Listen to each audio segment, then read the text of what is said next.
Hello guys, welcome to Life with Moureen, where we represent Christ in everything that we do. So today we're going to show you how to make liver. This is a protein that you can serve with either ugali, rice, mokimo, but today we are serving it with ugali and some grains. As you can see, I've already soaked it into some milk. This is to make it softer. We're going to prepare our liver with some white onions, red onions, tomatoes, red, yellow and green bell pepper. We have a homemade garlic paste. We have garam masala. We have tangawizi, and we also have some white pepper and salt to taste.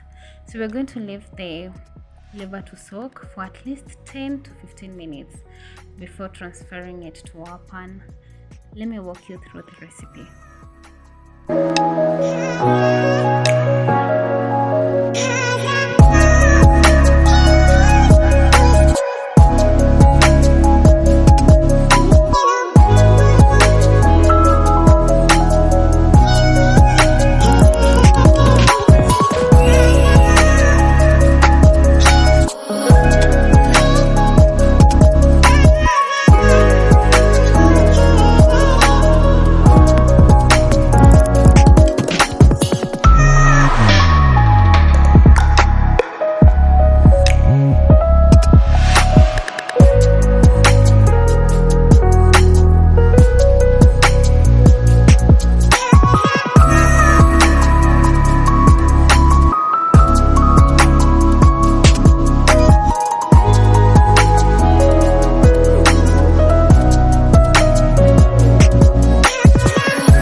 Don't forget to like, share, comment, and subscribe.